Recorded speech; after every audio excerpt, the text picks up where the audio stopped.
Oui. Merci, Wyatt. Bonsoir tout le monde. Donc, je vais essayer de vous ramener après le film et les témoignages.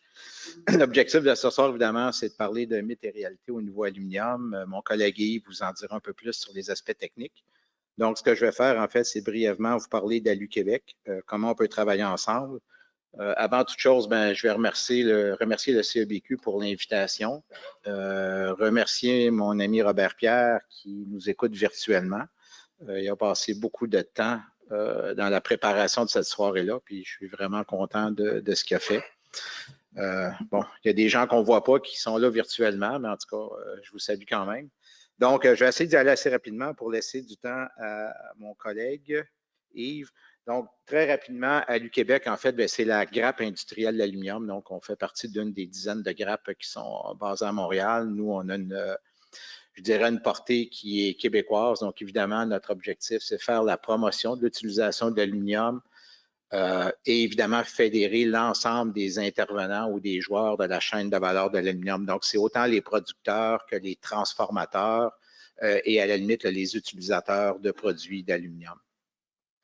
Donc, on est organisé en différents chantiers, dont un qui est bâtiment et construction durable. Je dirais qu'il est celui qui est interpellé là, par ce dont on parle ce soir, mais on a des chantiers au niveau, par exemple, recyclage, valorisation, il va parler de transport, est responsable du chantier de transport, pardon.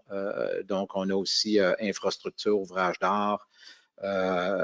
Et donc, enfin, tous les différents marchés ou les principaux marchés d'aluminium, évidemment, sont couverts par nos chantiers. Notre mission, notre rôle, j'en ai parlé, donc essentiellement, c'est augmenter, je dirais, le niveau d'activité et l'impact économique de la chaîne de valeur de l'aluminium. Peut-être très rapidement, on a fait une mise à jour de l'impact au niveau de transformation. Ça, peut-être intéressant de partager ça. Il y a près de 30 000 emplois directs au Québec qui sont liés à la transformation de l'aluminium, alors que quand on pense à aluminium et Québec, c'est souvent production. Et dans ce cas-ci, c'est environ 8 000 emplois directs. Donc, en fait, il y a pratiquement 4 fois plus d'emplois en transformation d'aluminium qu'en production d'aluminium. Donc, c'est quand même important. Et je dirais, ce ratio-là, le nombre d'emplois en transformation sur nombre en production, tend à augmenter. Donc, évidemment, le nombre d'emplois directs en transformation croît beaucoup plus rapidement. Tantôt, on parlait du CEIAL. Vous voyez ce que c'est notre centre d'expertise et d'innovation sur l'aluminium. Donc, le CEIAL, en fait, c'est une équipe interne qui est vraiment des experts au niveau aluminium, experts à différents niveaux. Donc, toutes sortes de questions, en fait, qui peuvent toucher l'aluminium. On répond à ces questions-là. Je dirais, bon an, mal an, on a à peu près, on répond à une centaine de questions qui nous parviennent là, sur toutes sortes de sujets liés à l'aluminium. On a des experts au niveau génie civil en infrastructure, des experts au niveau mécanique, évidemment au niveau procédé, traitement de surface et tout ça. Donc, on est là vraiment pour vous accompagner, pour répondre à vos questions. On intervient aussi dans certains projets qui sont de nature concurrentielle. Donc, c'est vraiment des projets one-on-one avec des entreprises où on les accompagne dans la conception, le développement de produits. Et je dirais, à l'exception de ce qui est des projets de nature concurrentielle, tout ce qu'on fait est gratuit. Donc, notre rôle, c'est de diffuser et en fait contaminer, entre guillemets, là, le plus de personnes possible. Donc, je vous passe le message, n'hésitez jamais à communiquer avec nous pour toute question que ce soit. C'est vraiment notre rôle d'intervenir et de vous donner les meilleures informations possibles. Chantier, bâtiment et construction durable, vous en doutez, c'est accompagner les entreprises qui sont dans ce secteur-là, faire la promotion de l'utilisation de l'aluminium au niveau justement de projets bâtiment et construction. Un élément important, une partie de nos sources de fonds, c'est la stratégie québécoise de développement de l'aluminium qui a été renouvelée en novembre dernier. Et une des mesures de cette stratégie-là, c'est entre autres de favoriser l'utilisation de l'aluminium dans des constructions publiques. Et vous l'avez vu, les projets, entre autres, qui relèvent de la SQI, de la SHQ, puis on pense de résidences pour personnes âgées, écoles, par exemple, et autres bâtiments publics, je dirais un incitatif à favoriser l'utilisation de l'aluminium et le nombre de projets sous la responsabilité de ces deux organismes-là a vraiment explosé dans les dernières années. Puis nous, c'est une mesure évidemment qu'on apprécie énormément, qui a un impact considérable là, sur les fabricants de produits d'aluminium ici et sur le volume d'aluminium consommé en termes de bâtiments et construction au Québec. On parlait d'outils. Sur notre site Web, on a différents répertoires, dont certains qui sont vraiment d'intérêt pour vous. Et je vous invite à consulter notre site Web. Donc, on en a un, par exemple, qui est justement les bâtiments d'ici intégrant l'aluminium, entre autres spécifiquement là, ceux qui ont été faits justement sous la responsabilité de la SQI et SHQ. Donc, les projets dont je parlais tantôt, on a vraiment un répertoire où on démontre un peu là, la plupart des projets. Puis en fait, s'il y en a qui ne sont pas sur le répertoire puis qui devraient l'être, faites-nous le savoir, on va les ajouter. Pour nous, c'est une belle façon de faire rayonner, je dirais, ce qui a été fait, les possibilités d'utilisation de l'aluminium dans des projets qu'on voit ici. Puis enfin, je suis un peu biaisé, mais je pense que ça fait vraiment des très, très beaux projets. Un autre répertoire intéressant, en fait, c'est innovation en aluminium. Ça, en fait, c'est un répertoire de projets qui ont été faits un peu partout sur la planète. Donc, des fois, des projets peut-être un petit peu plus audacieux, mais qui nous permettent de rêver, qui peuvent peut-être inspirer de futurs projets ici. Et l'autre, en fait, répertoire qui répond un peu à des commentaires d'André Bourassa, en fait, on l'a mis en ligne en début d'année. C'est le répertoire des produits et services disponibles au Québec pour le secteur bâtiment. Donc, c'est vraiment un répertoire de tout ce qui est fabriqué ou disponible pour le secteur bâtiment et construction qui est fait d'aluminium au Québec. Je dis fabriqué ou disponible. La plupart sont fabriqués ici. Dans certains cas, ce n'est pas tout à fait vrai à 100%, mais c'est essentiellement là, des produits là, pour lesquels il y a une valeur ajoutée qui est créée au Québec. Et dans ce répertoire-là, on a aussi des services spécialisés. Quand on pense à traitement de surface, mise en forme, donc tout ce qui peut être des fois un peu plus difficile à trouver pour un non-initié, c'est noté dans ce répertoire-là. Donc, encore une fois, le répertoire est en ligne. Je dirais il est interactif. Puis, encore une fois, si vous n'arrivez pas à trouver ce que vous cherchez, faites-nous en part. C'est vraiment notre rôle de répondre à ces questions-là. On n'est pas tout à fait bâtiment et construction, mais quand même, les architectes interviennent dans des projets de passerelles. Donc, on a aussi un répertoire des passerelles conçues ou fabriquées au Québec. C'est un autre secteur dans lequel on est vraiment actif au niveau de la promotion de l'utilisation de l'aluminium dans un contexte de développement durable. Donc, coût total de possession, on a différentes analyses comparatives qui ont été faites par des firmes externes qui démontrent que même si dans quelques fois où au coût d'achat, un projet en aluminium va être un peu plus cher, au niveau de l'utilisation et de la durée de vie utile du projet, souvent, c'est beaucoup moins cher. Les coûts d'entretien sont nettement moindres. Et encore une fois, même dans des projets nouveaux, on va avoir des projets qui vont sortir moins cher en aluminium. Encore une fois, même si ce n'est pas le cas, quand on tient compte des coûts d'entretien sur des ouvrages, là, sur des périodes de 50, 75 ans, l'aluminium est beaucoup plus économique. Donc, ça, c'est vraiment un des messages clés sur lesquels on insiste beaucoup là, au niveau des donneurs d'ordre. Un autre élément, puis j'approche de la fin de ma présentation, mais on est très, très actif au niveau, évidemment, je dirais, du développement de la relève et aussi sensibilisation au niveau formation et information. On sait dans les cours universitaires et collégiaux, l'aluminium occupe une place qui est vraiment très faible par rapport à d'autres matériaux, donc on tente de changer ça. Un des axes ou un des projets qu'on a mis en place, c'est le défi structural, qui est une compétition multidisciplinaire entre des étudiants en génie, en architecture et design industriel. Donc, on forme des équipes mixtes. Donc, c'est des gens de différentes disciplines qui travaillent ensemble et qui compétitionnent entre eux.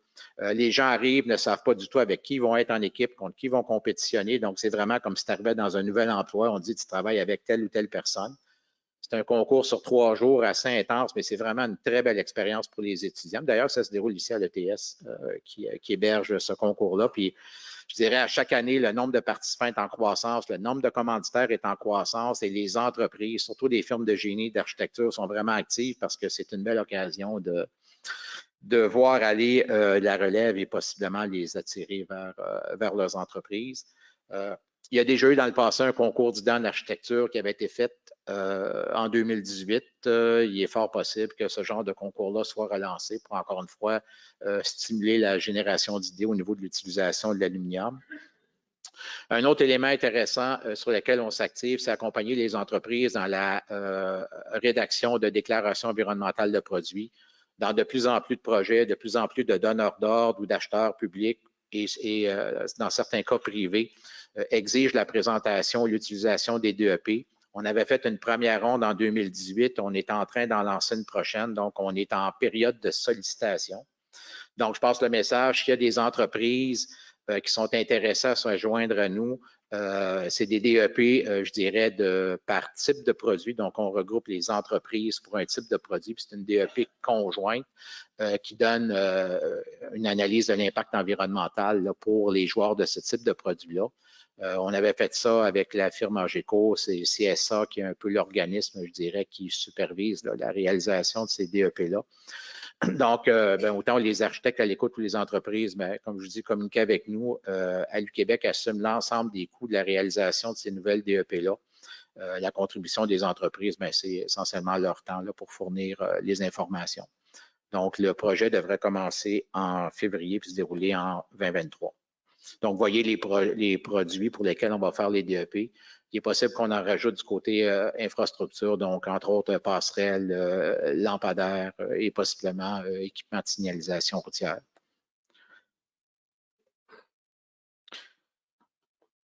Oh, j'ai été pas si pire. Écoutez, je vous remercie de votre attention. Le but, en fait, le message à retenir, c'est ALU-Québec est là pour répondre à vos questions, pour vous aider. N'hésitez jamais à communiquer avec nous. Ça ne coûte rien, c'est notre rôle. Donc, sur ça, je passe la parole à mon collègue Yves Archambault qui va revenir spécifiquement là, sur les commentaires qu'on a entendus tantôt. Donc, merci.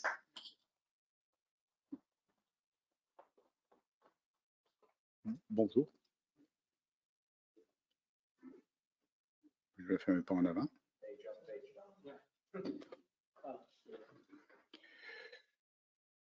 Avantages de l'aluminium, vous les connaissez.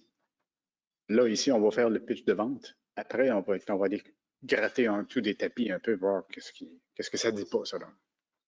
Léger solide, on le sait, que le tiers de la densité de l'acier, résistance à peu près égale. Si on prend un acier structural de base, un A36 par exemple, se protège tout seul contre la corrosion, c'est connu aussi. On va aller voir les limites. Il y a des zones d'efficacité là-dedans. L'esthétique, effectivement, c'est connu. On le retrouve dans plein. L'édifice qui me revient en tête, c'est la place Ville-Marie qui est recouverte d'aluminium. Ça a 50 ans. Recyclabilité, effectivement, c'est reconnu aussi. Tous les matériaux sont recyclables, tous les métaux sont recyclables. La particularité de l'aluminium, c'est qu'on le recycle avec 5% d'énergie que ça a pris pour le produire. Très résistant aux intempéries. On dit résistant à la rouille. L'aluminium se corrode, mais il ne rouille pas. Minimum d'entretien, effectivement, l'aluminium va s'auto-réparer. La couche d'oxyde va se reformer toute seule dans le cas où il y aurait une égratignure. Malléable, c'est effectivement un matériau qui se transforme très bien, en autant qu'on sache le faire. Alors, tout ça, c'est comme le pitch de vente, comme je vous dis, ça a ses limites. Un des avantages de l'aluminium, c'est le pont d'Arvida. J'ai des images qui reviennent plus loin. L'image de gauche, un graffiti qui a été nettoyé, puis la couche d'oxyde qui a été enlevée par le jet de sable, s'est reformée dans les minutes qui ont suivi. Et l'aluminium se retrouve encore une fois protégé par sa couche d'oxyde. À droite, c'est des tests qui ont été faits sur le pont de Québec. Alors là, on voit la rouille apparaître. Un point particulier sur le pont d'Arvida, ce qu'on voit à gauche, c'est un pont qui a été fait en 1950. C'est un alliage aluminium-cuivre, la série 2000. Aujourd'hui, on ne prendrait pas ça. C'est pas réputé pour être bon en matière de corrosion. Les éléments d'alliage principaux, le principal élément d'alliage, c'est le cuivre. Il y a une incompatibilité en matière de corrosion avec l'aluminium. Maintenant, il faut qu'il soit dans un électrolyte pour que la corrosion s'applique. On va le voir un peu plus loin. Il n'a pas changé. Il est intact. On y va à chaque année. On fait un pèlerinage avec des étudiants pour aller voir ce pont-là et un autre pont aussi. Et il est littéralement intact. Il y a des zones qui ont eu besoin de réparation, mais ça a été causé par le tablier qui s'est mis à fuir à un moment donné. Oui, l'aluminium est plus cher que les autres matériaux. Il faut le considérer dans une approche élargie du coût total de possession. si on peut réduire les frais d'entretien aux 5 ans ou 10 ans, ça dépend du produit en soi, là. Et c'est là que l'avantage peut apparaître. On va le voir plus tard, les métaux sont vendus à la livre et pour une rigidité égale, on a plus d'aluminium effectivement, mais on a la moitié du poids de l'acier. Il faut le compter comme il faut. Il ne faut pas juste voir le prix à la livre. On a vu plusieurs points qui arrivaient tantôt là, sur la condensation. Un des avantages de l'aluminium, c'est sa conductivité thermique. Il est parfait dans les échangeurs de chaleur. En matière de pièces de résistance thermique, il faut savoir jouer avec. Peu résistant au choc, effectivement, il y a plein de voitures cependant qui sont maintenant faites en aluminium. Le Ford F-150 en est un exemple. Les tôles sont plus épaisses, il faut compenser.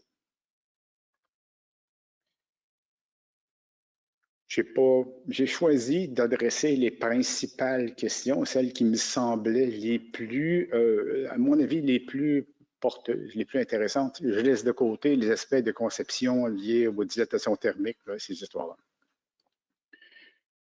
En matière de traçabilité, la déclaration environnementale de produits, à du Québec, on a fait faire quelques-uns. Je pense qu'on a touché, puis Françoise me corrige, on a touché les murs rideaux, des cadres de fenêtres. Il y en a quelques autres, là, je pense, qui sont en élaboration. On a le répertoire des produits et services disponibles au Québec. Comment gérer le problème d'humidité? On a une question de point de rosée ici. Dans l'exemple qui apparaît ici, si je suis à 40 d'humidité, température intérieure de 21 degrés C, je vois que le point de rosée est autour de 7 degrés C. Alors, un châssis de fenêtre dont la partie intérieure atteindrait 7 degrés C, dans ces conditions d'humidité relative intérieure dont on parle ici, on va se mettre à condenser. Je vais aller un peu plus loin dedans. Plus l'air est chaud, plus il peut contenir d'eau. Alors, un pourcentage d'humidité de 40% à 50 degrés C va contenir au-dessus de 30 grammes d'eau par kilogramme d'air. Plus je descends en température, moins l'air est capable de porter d'eau. Alors, je me retrouve, je vais prendre un exemple, encore une fois, je suis à 21 degrés C, je m'en vais avec à peu près la ligne horizontale jaune-orange, autour de 6 grammes d'eau par kilogramme d'air. Alors, je suis sur la courbe de 40% d'humidité. Si mon cadre de fenêtre, si un élément dans la pièce atteint 7 degrés C, on a atteint le point de rosée et ça va condenser. On a fait du travail pour une entreprise qui voulait utiliser des portes de garage dans des condominiums dispendieux. Et l'intention, c'était de placer des portes de garage entre la cuisine et un immense patio extérieur. Ça permettait d'ouvrir l'été et puis de faire des grandes surfaces. L'intention, c'était de faire un cadre qui était assemblé, partie intérieure et extérieure, assemblé par un adhésif flexible. On a fait faire des tests de conductivité sur l'adhésif en question. Et on a fait des simulations thermiques en 2D, là, au même titre que n'importe quel fabricant de fenêtres va faire. Nous, on l'a fait avec ANSYS, mais il va prendre Term ou des logiciels de simulation. Et ce qu'on voit apparaître, et c'était des conditions particulières, où là, on nous donnait des conditions extérieures et intérieures, on partait de moins 20 extérieur à 15 intérieur. Et là, on voyait que la température intérieure se tenait autour de 10 degrés C. C'est du domaine du connu. C'est les gens qui fabriquent les fenêtres, qui les conçoivent. C'est au niveau de la conception que le travail doit se faire. Atteindre 17 degrés C dans une température de moins 30, c'est tout à fait possible. Et il va le rester. Alors là, il y a un échange de chaleur, il y a littéralement la chaleur qui se perd vers l'extérieur. Comment la conserver à l'intérieur? Il faut augmenter la qualité du bris de pont thermique. Ou, comme ça avait été mentionné, je ne me souviens pas du nom du monsieur tantôt, mais apporter qu'il y ait un apport de chaleur vers l'intérieur. On veut chauffer la partie intérieure pour qu'elle n'atteigne pas le point de rosée.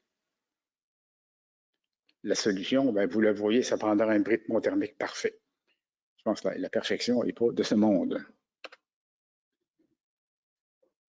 Qu'est-ce qui se passe quand les panneaux, les pièces d'aluminium, les feuilles d'aluminium arrivent tachées? On est dans le même cas ici que ce qu'on a vu tantôt avec le point de condensation. Ici, à l'image de gauche, on a un rouleau qui reposait verticalement sur le sol et par capillarité, l'eau est entrée à l'intérieur et on voit des taches d'oxydation qui sont faites là. On les revoit aussi sur des feuilles à côté.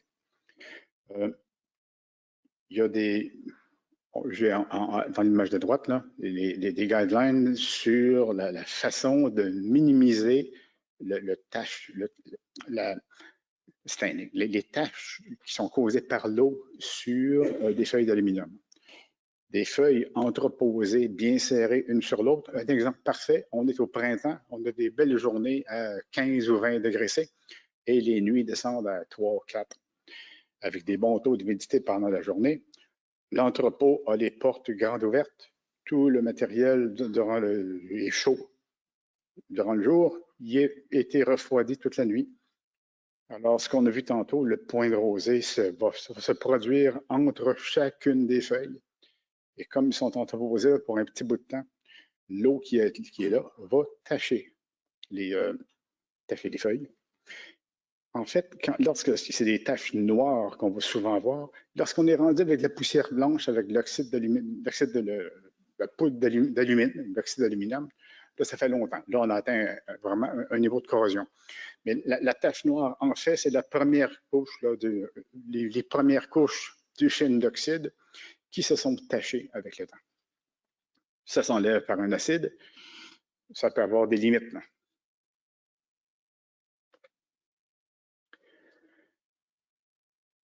Je fais du pouce sur la dame de revêtement illusion qui mentionnait qu'effectivement, il faut garder le matériel à des températures intérieures. Il faut éviter que le taux d'humidité, on va éviter le point de condensation, le point de rosée, absolument.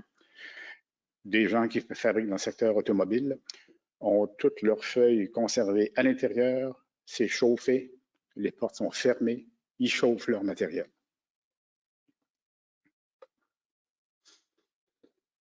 Si on veut éviter l'oxydation, on doit éviter toute présence d'eau. Si l'eau apparaît, il faut l'enlever, il faut l'éliminer, soit par des séchages, des ventilateurs. Il faut réussir à assécher les surfaces. Là, on va prendre quelques diapos pour parler de corrosion galvanique. Le point est revenu et c'est un sujet qui est vraiment intéressant. Et je vais amener ça ici pour le cas de la toiture végétale. Bon, lorsqu'on place dans un électrolyte, on prend de l'eau salée, deux métaux différents, il y a un courant qui s'installe entre les deux, il y a un voltage qui s'installe entre les deux. Ça prend trois conditions essentielles pour avoir une corrosion galvanique. Ça prend nos deux métaux différents, il faut qu'ils soient en contact électrique un avec l'autre. Et ça prend de l'électrolyte. Vous enlevez un des trois, c'est fini. Il n'y a plus de corrosion galvanique. Les différents métaux ont été vérifiés par rapport à une électrode de base. On a inventé une électrode en laboratoire et on l'a connectée avec les métaux. On a placé la pile galvanique dans une solution. On mesure les voltages qui apparaissent entre les deux. Alors, lorsqu'on est le plus électronégatif, dans le bas de la droite, du tableau à droite, le magnésium est le plus électronégatif, c'est celui qui va se sacrifier le plus rapidement. C'est l'anode dans notre pile. On voit que l'aluminium apparaît au troisième rang.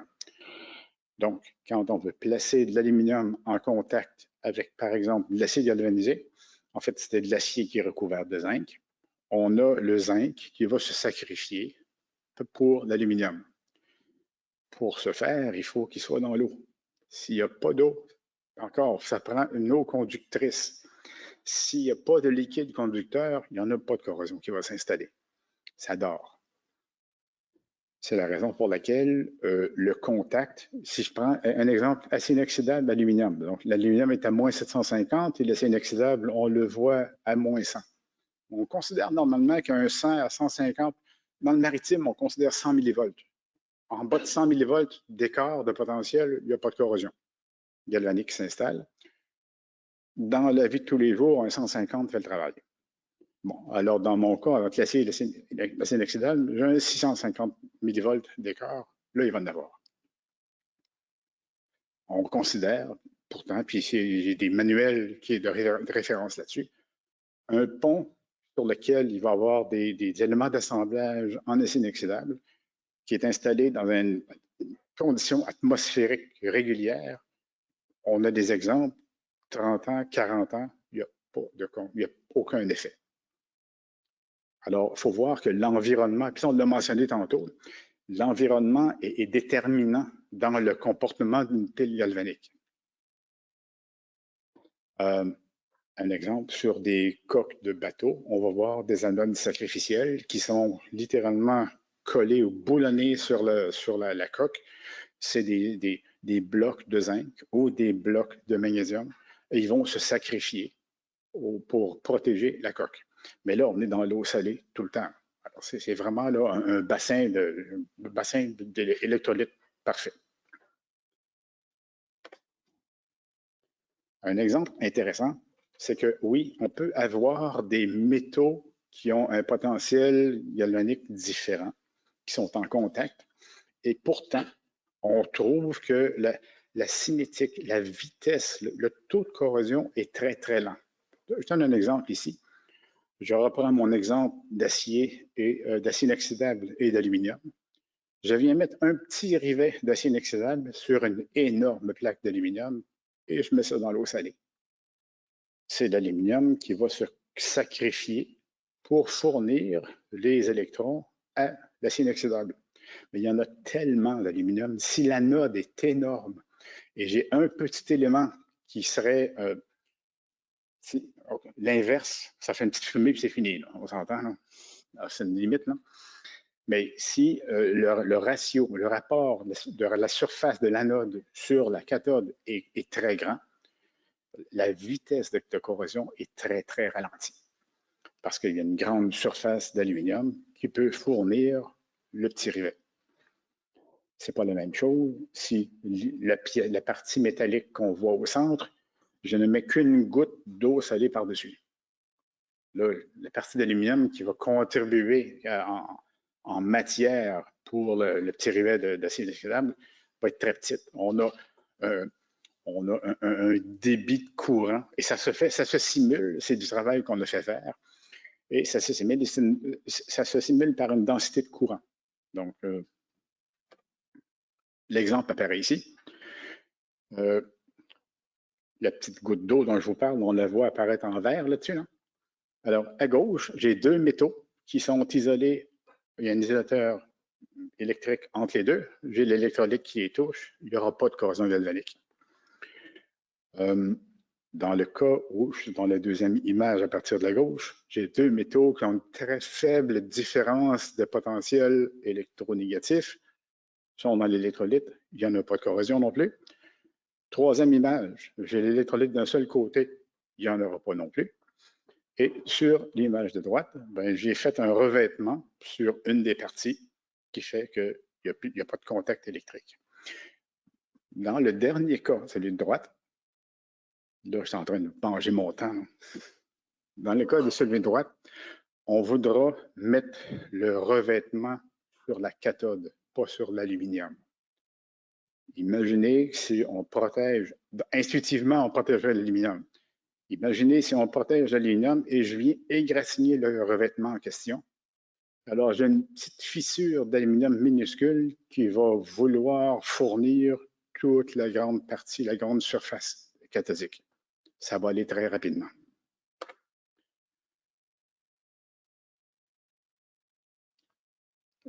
Il y a des cas de corrosion où j'ai travaillé dans le secteur maritime j'ai fait un peu de recherche là-dessus.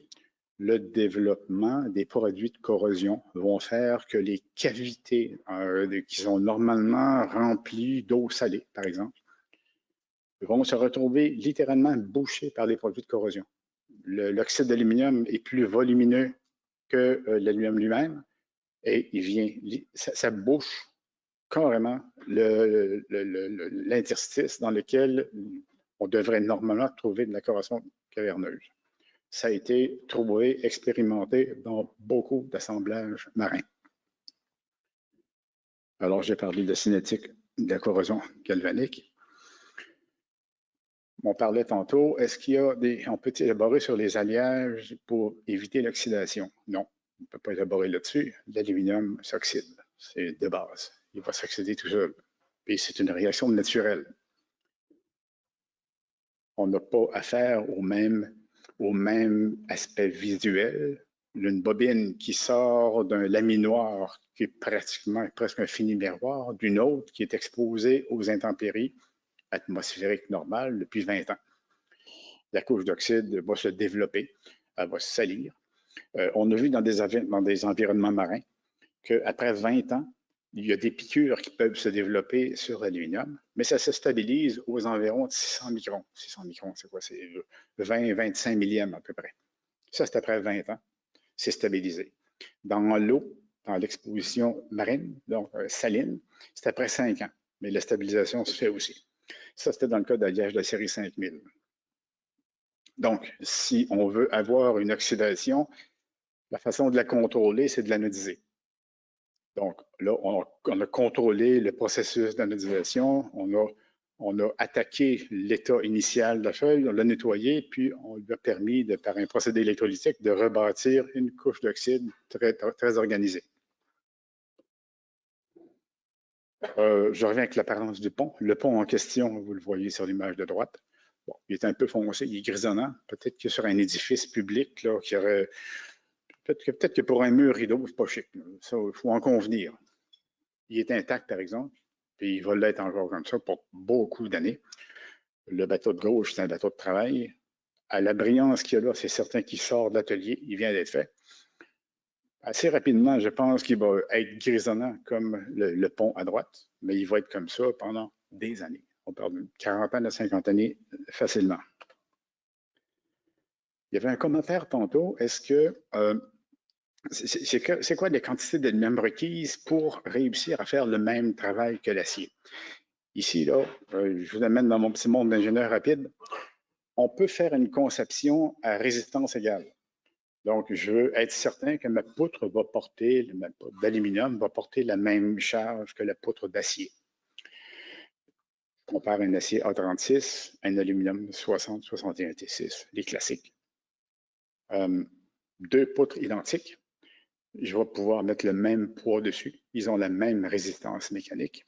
La différence, c'est que la poutre d'aluminium, elle va fléchir, la flèche va être 3 fois plus grande que celle d'acier. Parfait. Alors, je suis à résistance égale, mais j'ai une flèche peut-être exagérée. Si je veux y aller à rigidité égale, c'est pas pareil. Donc, ma poutre d'aluminium va être plus haute pour compenser la perte de le module d'élasticité est plus faible. En fait, il est le tiers de celui de l'acier. J'ai fait les calculs, je vous ai visité ça. Pour avoir une rigidité égale, avec une poutre d'acier de 100 mm, ça m'en prend une en aluminium de 144 mm. Donc, toutes les poutres sont plus grosses. Le moment d'inertie devient 3 fois plus grand et j'ai la même rigidité. Dans le cas d'une poutre en fibre de verre, là, on s'entend, là, je n'ai pas considéré les fibres de verre renforcées, les polyesters ou les résines renforcées de fibres de carbone, ça peut être infini. Fibre de verre de base, là, on aurait une poutre de 273 mm. Les 3 poutres qui sont là font le même travail. On parlait du prix tantôt. Ben, les métaux, c'est coté à la bourse. Alors, il y a des variations dans les prix d'aluminium autant qu'il y en a dans les prix du cuivre et d'acier. Il faut penser que ce que je disais tantôt sur la poutre, c'est que j'ai fait le même travail, j'ai la même rigidité, mais j'ai la moitié du poids. Ce que je n'ai pas mentionné, j'ai oublié de vous le dire, c'est que la poutre d'aluminium, qui est 144 mm par rapport à celle d'acier qui en a 100, elle pèse quand même la moitié du poids de celle de l'acier. On a parlé tantôt un peu de résistance au feu. Un des mythes qui vient du secteur maritime, c'est que l'aluminium brûle. Et on sait qu'il ne brûle pas. Mais dans certaines conditions extrêmes, il va brûler. On n'est pas là, mais il va fondre. Le secteur maritime s'en sort et pour respecter des classifications de 60 minutes, et là, c'est des expositions à des feux intenses. Le secteur maritime s'en sort avec des épaisseurs des couches de protection thermique. Donc, ils vont littéralement isoler les parois, ce qui permet aux gens, selon la taille des bateaux, là, de pouvoir évacuer le navire en feu.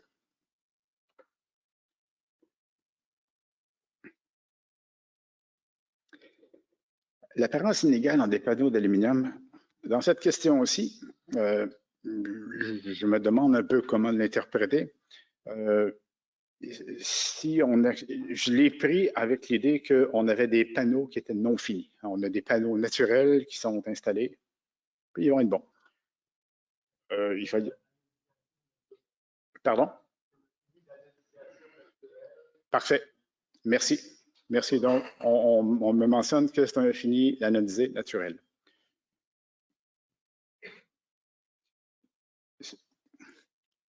Le procédé électrolytique qui va permettre à la couche d'oxyde de se développer va donner des couleurs qui vont varier en fonction des variations de la composition des feuilles.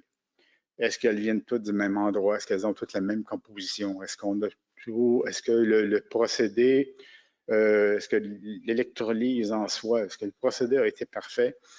Est-ce que les panneaux ont été exposés à des, je vous amène là-dedans dans quelques secondes, là, à des produits de nettoyage, à des écoulements qui viennent qui auraient un fini alcalin, plus alcalin ou plus acide.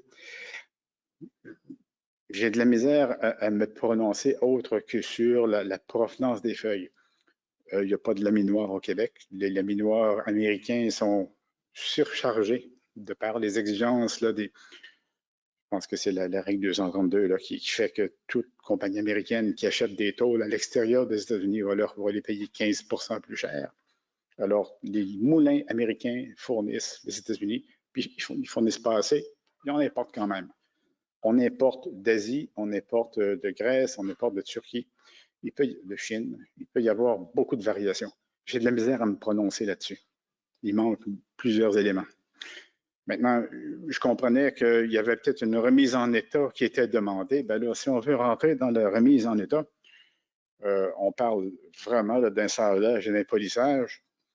Je ne pense pas qu'on embarque là-dedans avec un bâtiment. Là. Mais ça finit miroir. C'est magnifique. C'est à recommencer, par exemple. Le sel qui cause la fluorescence, bon, ça c'est un excellent point. Puis, selon moi, c'est le plus fascinant.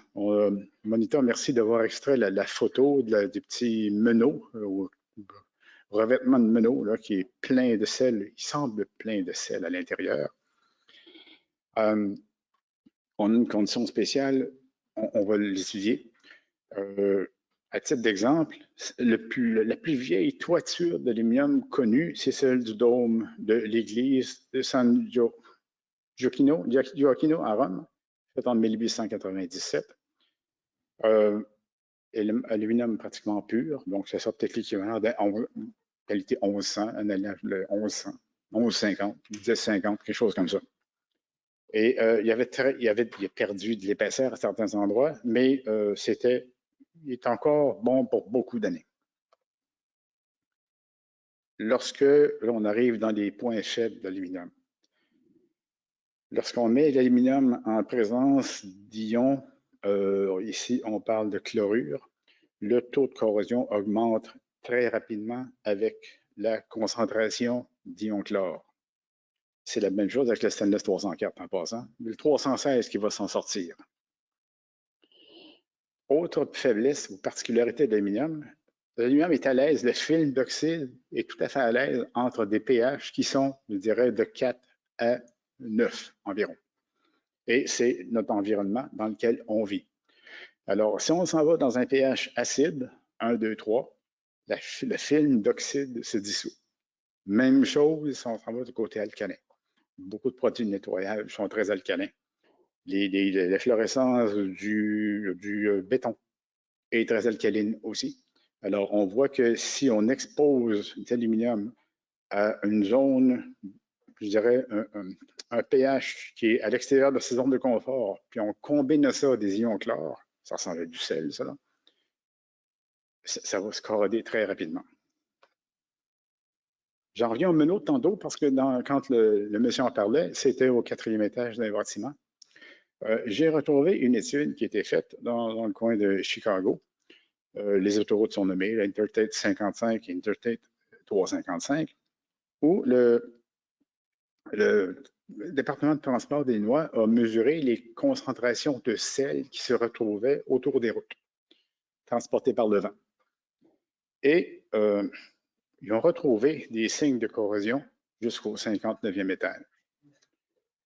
Et on parle pour les grands édifices, ensuite dans le 20e et 30e, puis un édifice normal, là, ils disent là, sur le bord des rues, là, la corrosion peut s'arrêter entre le 1er et le 3e étage. Alors, je reviens au meneau de tantôt, celui-ci. Je n'ai pas idée de ce qu'il a vu comme environnement, ce meneau-là. Je peux élaborer sur n'importe quoi. Je peux voir une fenêtre qui est recouverte là, par des projections de sel transportées par le vent, qui descendent avec la pluie éventuellement et qui se retrouvent dans des zones tout en parfait repos. Là, ils ont tout le temps de s'évaporer puis de rester. En fait, ils restent en place, ils condensent. Là. Alors, on peut voir que lorsqu'il va arriver de l'eau fraîche là-dedans, il va y avoir des points de concentration qui vont être drôlement élevés. J'aimerais voir là-dessus ce qui reste comme épaisseur solide, puis en combien de temps ça s'est fait.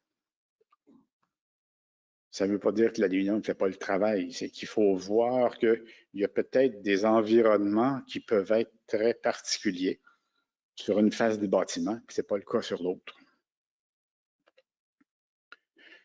En milieu salin, l'aluminium se comporte très bien. Exposé à l'air salin, je l'ai mentionné tantôt, on voit des pertes de l'ordre de 600 microns sur une période de 20 ans. Il faut s'assurer d'avoir les conceptions normales, on évite des bassins d'accumulation d'eau, il faut s'assurer d'avoir de l'égouttement, mais on a la chance d'avoir de la pluie qui va s'occuper de nettoyer. Alors, ce n'est pas quelque chose qui serait, selon moi, là, un risque. Maintenant, je parle d'épaisseur de piqûre de 600 microns. Je n'ai pas vu les parois de la mousse qui a été utilisée là. Maddy Group fait des quais qui sont utilisés à la grandeur de la planète. C'est de l'aluminium du 60-61 T6 de base. Et ça dure des années. Je peux croire qu'après une dizaine d'années, il y a peut-être le fini est sûrement moins chic, là, mais la durabilité reste là. Le cas du sol, une minute. Le sol, c'est un milieu extrêmement actif, qui est généralement plus acide, et le sol se situe dans un taux d'acidité entre 3 et 5. Donc, on est en dehors de la zone de confort de l'aluminium. Si on ajoute de l'eau et plein d'autres minéraux qui apparaissent dedans, qui sont des produits d'une activité organique, on a peut-être un milieu où, dans lequel l'aluminium ne sera pas à l'aise. Alors, je n'ai pas vu tout le détail de la question qui avait été posée, je n'ai pas vu l'organisation des lieux, mais probablement que la corrosion a plus été causée par le sol lui-même que le contact direct avec l'acier galvanisé qui est à côté. En théorie, le zinc se serait sacrifié pour l'aluminium. Ça ne semblait pas avoir été le cas. Merci.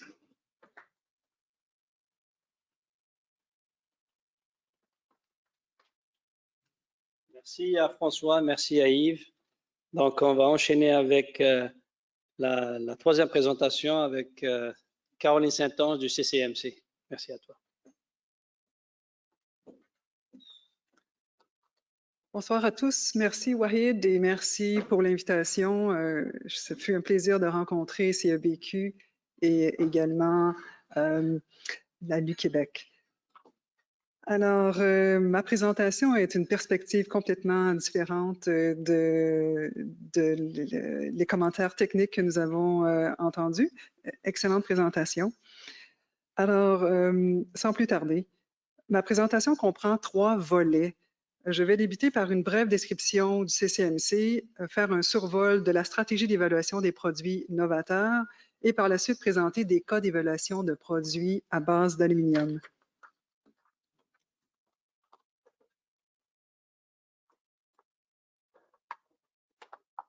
Donc, le premier volet, introduction au CCMC. Le CCMC a été créé en 1988 à la demande des provinces et territoires. Pour quelle raison? Eh bien, pour offrir un service de support technique aux agents du bâtiment et aux fabricants de produits de construction. Nous offrons une opinion technique en conformité avec le Code du bâtiment et en conformité avec différentes normes. Donc, le tout aide le fabricant à faire accepter son produit sur les projets de construction. Le CCMC opère sous les auspices du Centre de recherche de construction au sein du Conseil national de recherche. Par le fait même, on bénéficie d'un accès direct aux chercheurs et aussi au Centre canadien des codes.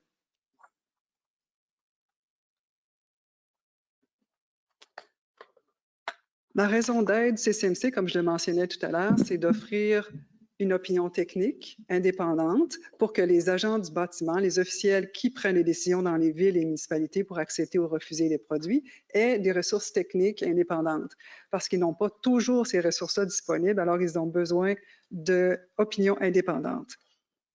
Alors, nous offrons une conformité au code et à des normes. Concernant les conformités au code, ça permet en réalité à accroître la sécurité et la santé du public dans le domaine du bâtiment.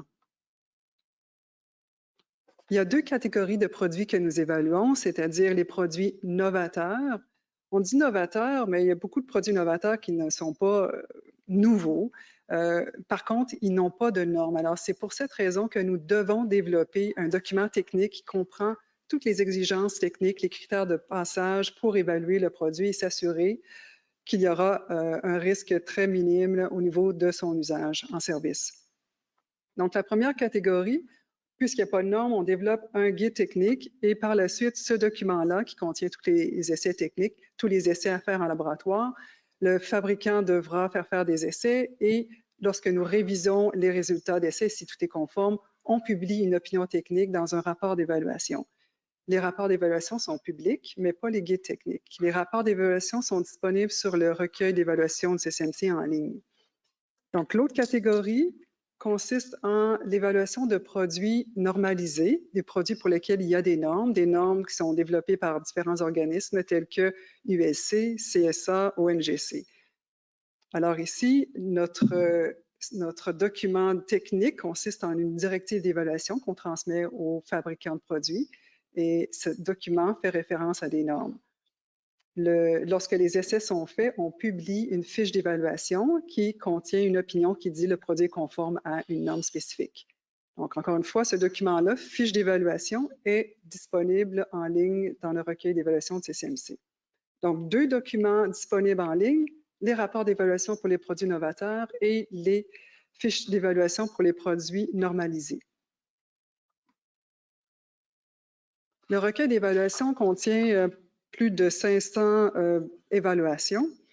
Et puis, il y a un nombre, 30% environ de produits structuraux, 22% isolants thermiques. Nous avons aussi des produits de toiture, des revêtements extérieurs, par air, par vapeur, membranes de revêtement extérieur et des rubans. Et plusieurs produits de systèmes de gestion de l'eau souterraine.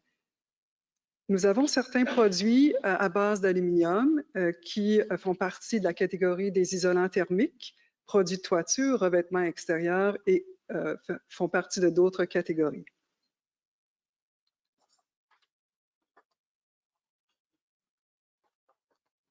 Maintenant, le deuxième volet concernant les évaluations de produits novateurs, quel est le principe de base? Bien, il faut d'abord s'assurer de comprendre très bien les fonctions du produit et les principes de base que je vais discuter s'appliquent à la conception des produits, dans la recherche et développement s'applique aussi à la conception de l'enveloppe du bâtiment. Mais ici, j'oriente ces principes de base-là pour l'évaluation. Donc, il faut d'abord comprendre quelle est la fonction prévue du produit. Par exemple, dans le premier produit, est-ce que c'est un paraire ou est-ce que c'est une membrane de revêtement intermédiaire? Est-ce que le produit va avoir les deux fonctions? C'est extrêmement important parce que ça va avoir un impact sur les exigences techniques à développer. Est-ce que le produit est un isolant thermique?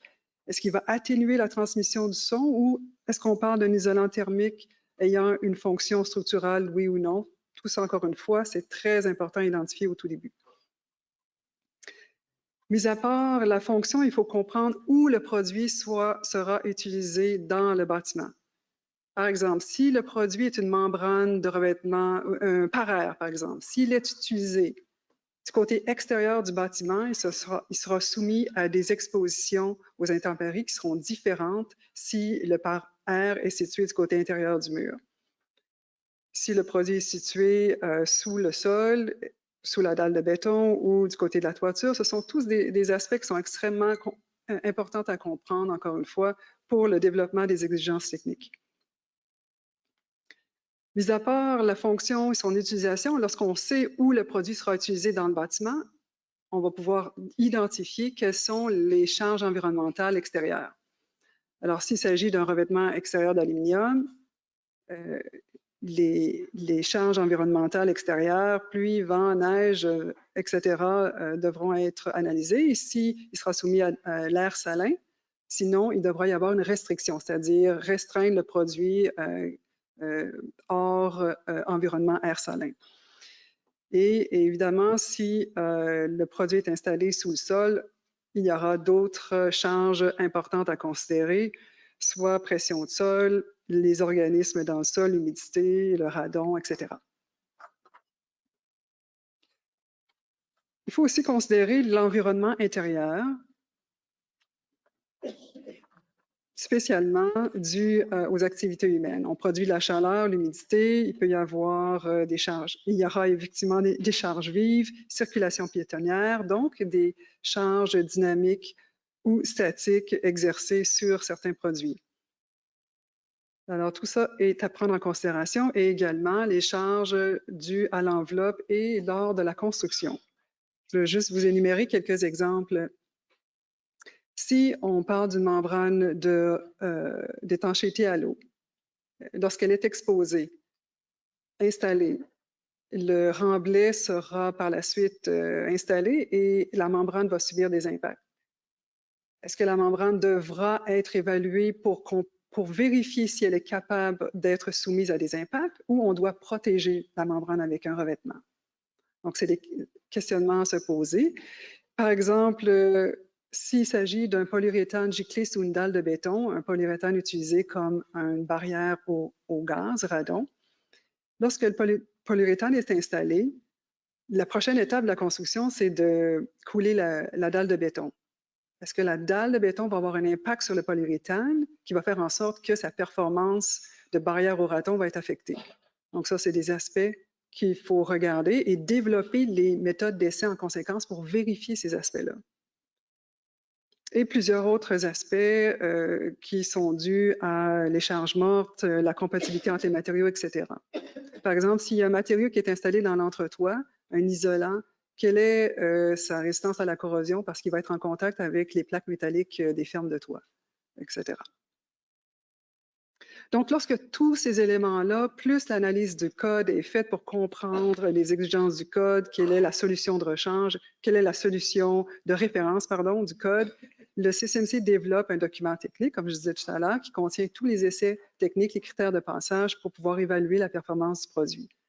Alors qu'une fois que tous les essais sont terminés, on analyse les résultats et puis on publie un rapport d'évaluation dans le recueil de CCMC. Maintenant, voici quelques évaluations de produits à base d'aluminium.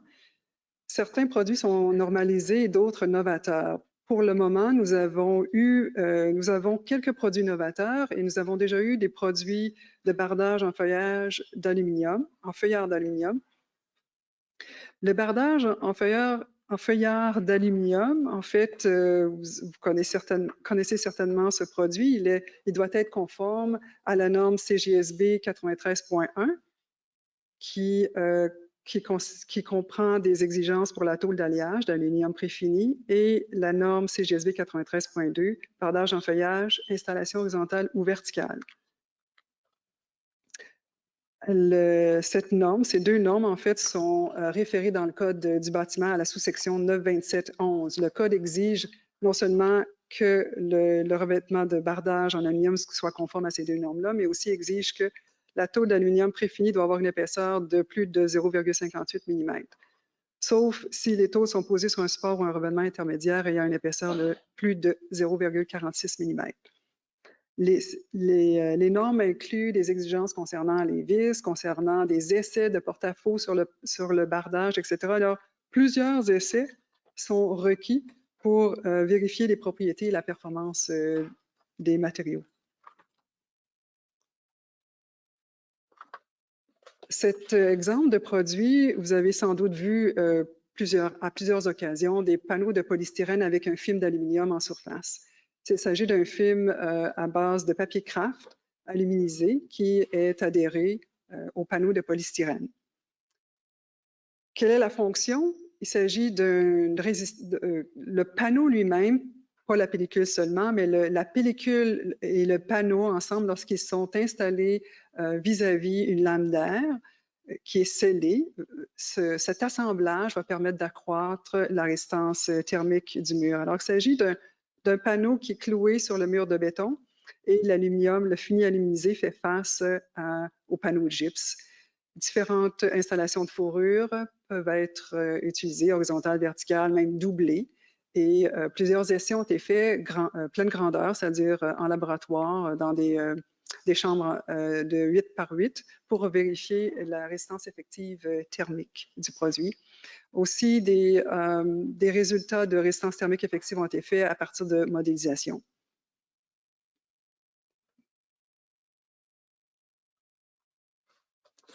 Alors ici, je voulais juste ajouter que la pellicule d'aluminium, son émissivité est extrêmement importante parce que l'émissivité, c'est un des facteurs les plus importants pour que cette pellicule-là puisse rencontrer sa performance, c'est-à-dire accroître la résistance thermique.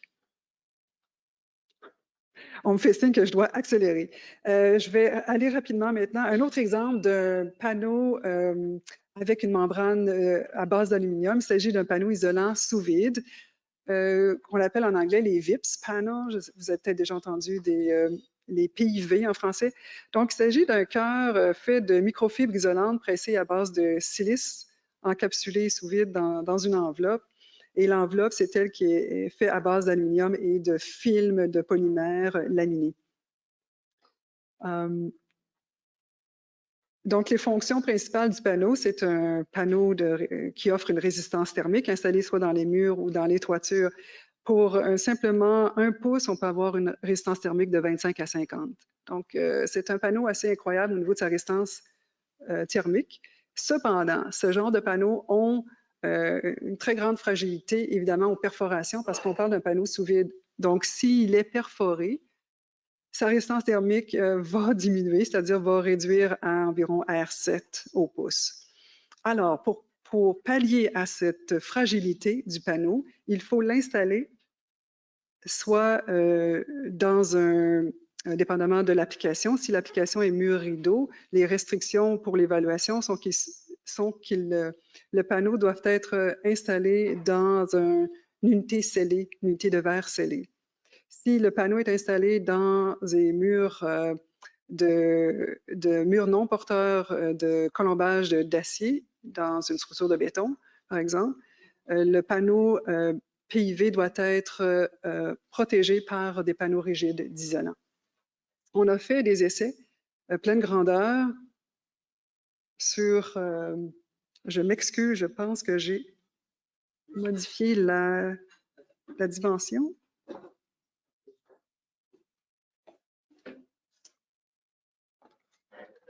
Merci. De- Merci. Alors, on a fait des essais pleine grandeur, encore une fois, pour vérifier la performance du système. Parce que ce n'est pas seulement le produit, le panneau lui-même.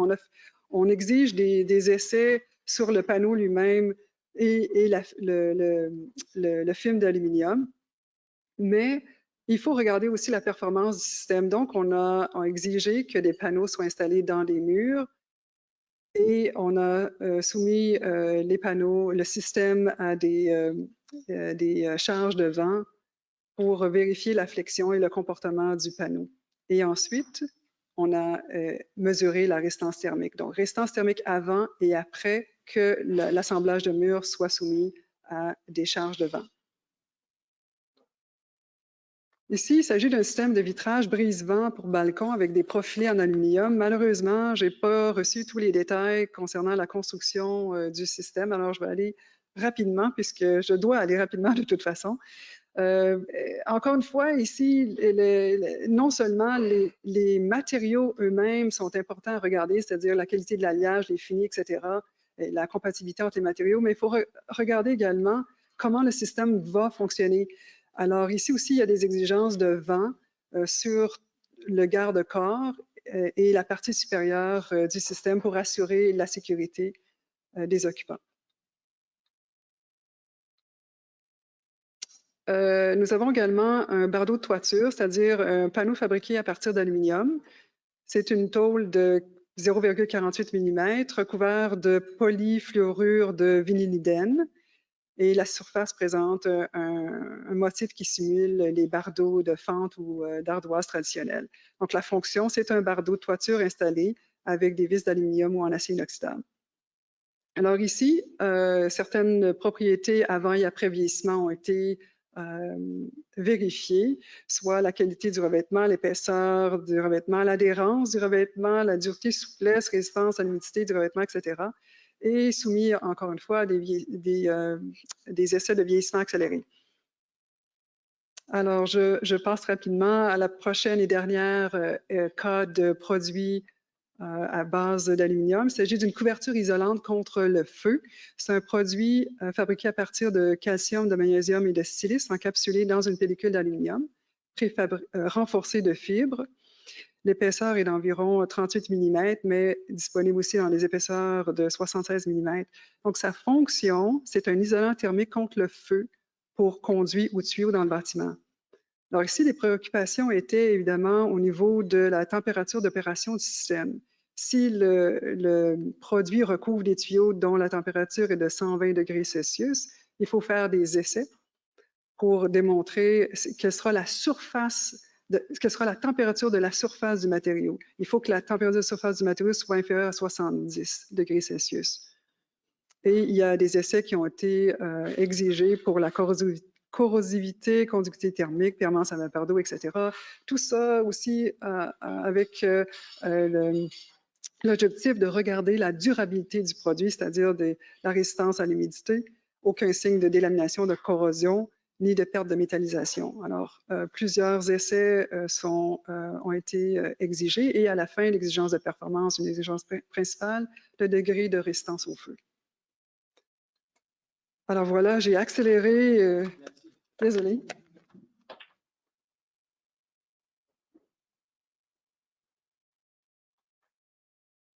Merci à tous les intervenants. Donc, attendez, je vais juste reprendre un petit peu.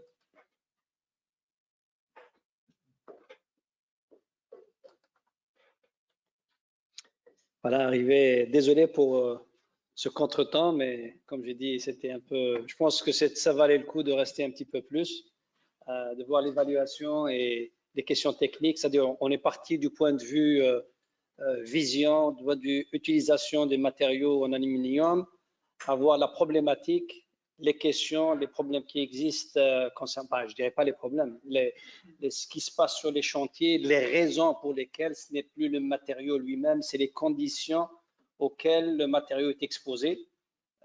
Bien sûr, dans la conception, on doit concevoir toujours par rapport à l'endroit, par rapport à l'orientation, par rapport aux conditions climatiques. Donc, tout cela dépend, la performance dépendra de ça et surtout la corrosion. Et donc, Et passant par là, les produits innovants ou novateurs, comme le CCMC évalue ce genre de produits aussi, donne une opinion sur ça. Ça guide les manufacturiers à innover, à aller plus loin que la normale.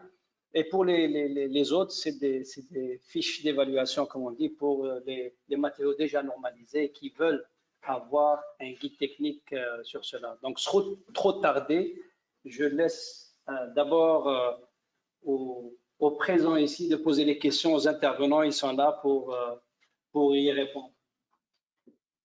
Donc, si vous voulez bien sûr, si vous ouvrez le bal, il y aura cet honneur d'ouvrir le bal. Il n'y a pas de sanction. Hein. Croyez-moi, vous aurez la suite du café et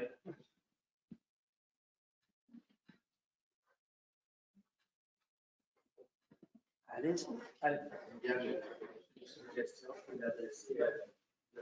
Il faut que les autres aussi sont virtuellement. Bonjour, moi je veux juste savoir, à l'UQuébec, son financement se fait comment? D'ordre administratif. En fait, je viens ici. Je viens ici pour être sûr que tout le monde peut s'entendre. En fait, oui, comme je suis allé rapidement, à l'UQuébec, c'est un OBNL. Donc, le financement est majoritairement public. Le principal bailleur de fonds, c'est le gouvernement du Québec, en fait, via le MEIE, anciennement MEI.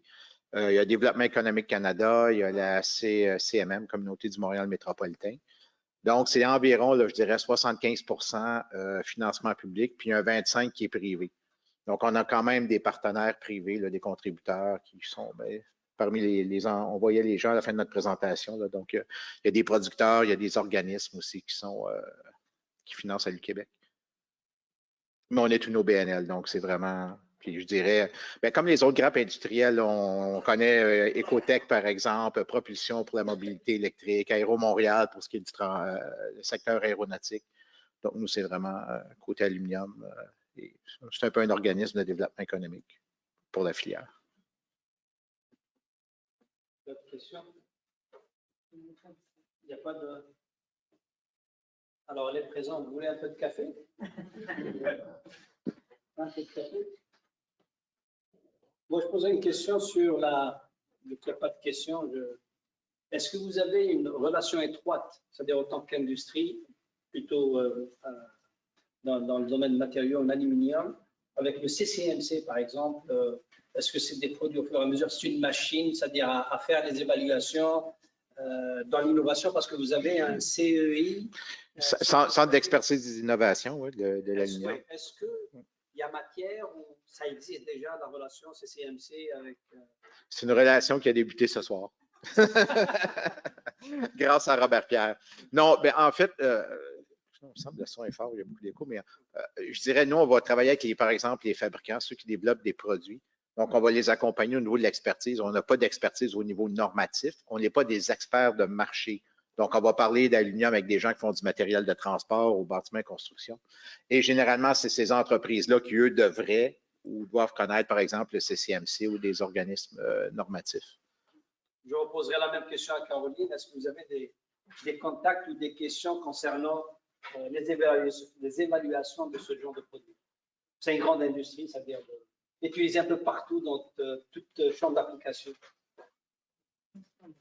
Oui. C'est la batterie. Parce que j'ai à distance. Ah, maintenant ça fonctionne. Il fallait un charge. En fait, ce qui sera intéressant pour nous de notre côté de connaître avec ALU Québec, c'est qu'est-ce que vous avez jusqu'à présent en termes d'évaluation de produits.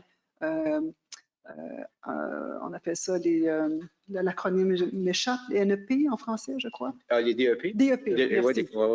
Oui. Alors, parce que au Conseil, il y a un département pour les produits, les Master for Match, répertoire normatif.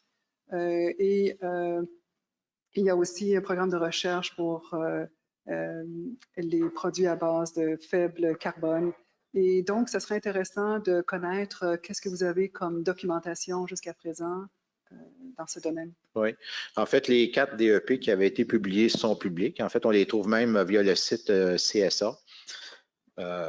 Et c'est des documents d'ailleurs, mais enfin, je ne sais pas si il faudrait peut-être retravailler ça, mais ils ont été produits seulement en anglais. Puis je pense que les gens avaient une vision d'exportation, puis CSA travaillait en anglais, je dirais, sur la base primaire. Bon, ça a soulevé des interrogations là, quand j'ai vu ça, mais enfin, c'est comme ça pour l'instant. Mais la prochaine fois, ça sera peut-être différent. Mais effectivement, à ce moment-là, on parlait de revêtement, bon, donc d'enveloppe du bâtiment, on parlait de fenestration, on parlait de murs rideaux, et Monita, j'en oublie un, les portes, hein? Oui, c'est ça. Donc, en principe, la prochaine ronde de DEP devrait contenir au moins ces produits-là. Et tantôt, je me suis pris une note parce qu'il me semble que celui des bardeaux, donc produits de toiture en aluminium, qu'on commence à voir de plus en plus, pourrait être intéressant. Donc, si jamais il y a des entreprises concernées, ben, écoutez, contactez-nous parce qu'on pourrait inclure, par exemple, cette gamme de produits-là dans la prochaine ronde de DEP. Ou s'il y a d'autres types de produits aussi qu'on pourrait ajouter, nous, en fait, l'important, c'est qu'il y a une certaine représentativité de l'industrie qui fabrique ces produits-là, donc puis qu'il y a aussi un volume suffisant pour que ça vaille la peine. Mais je sais peut-être le point, je vais revenir sur les DEP. Pour l'instant, ce qu'on fait, c'est des DEP qui sont représentatifs de l'ensemble des producteurs. Donc, les 4 DEP qu'on a, par exemple, c'est par exemple pour tous les fabricants de murs rideaux qui ont participé à l'exercice, il y a une même DEP qui est la moyenne de l'impact environnemental des entreprises qui ont participé.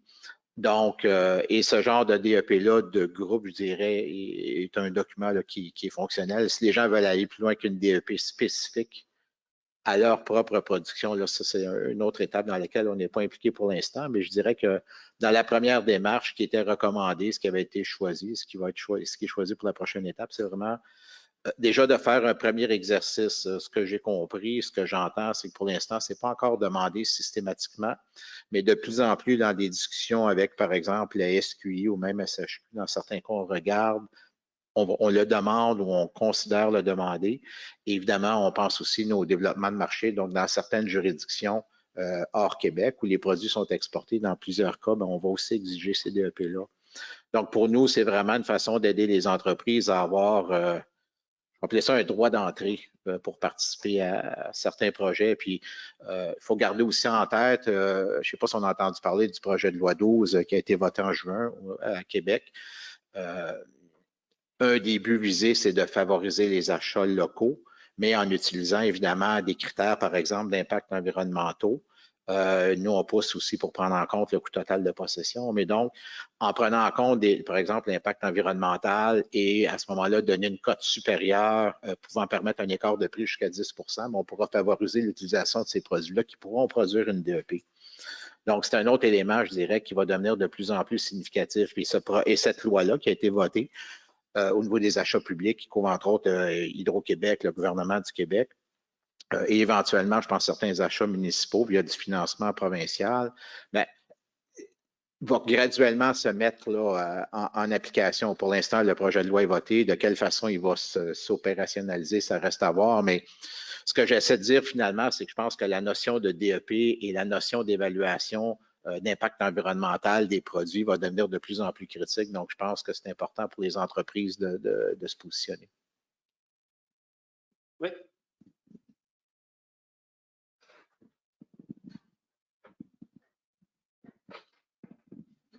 Oui, bonsoir. Une question technique. J'ai déjà vu une réaction entre naissance de bois, le cèdre, avec l'eau de ruissellement qui affectait la tôle galvanisée. Le zinc, c'était complètement sacrifié à une réaction avec le cèdre. Est-ce que l'aluminium peut aussi réagir avec certaines essences de bois? Je pense qu'il va travailler sur un dossier comme ça. C'est quelque chose qu'on a regardé récemment. J'ai contacté des gens de Sécobois, des facultés de foresterie de l'Université Laval.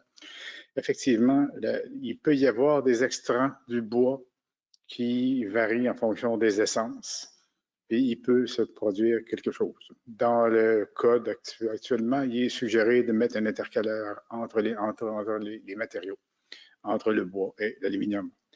Ça pourrait se produire de la même façon.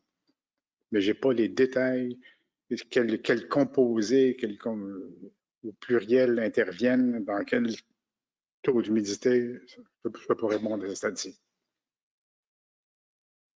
Autre question? Ouais.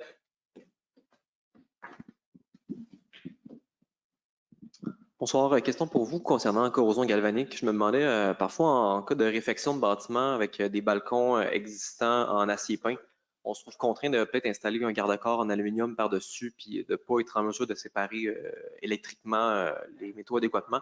Je me demandais en termes d'intercalaire, le produit là, qui serait le mieux, est-ce qu'on parle de néoprène? Est-ce que vous avez un produit particulier pour vous qui est plus performant?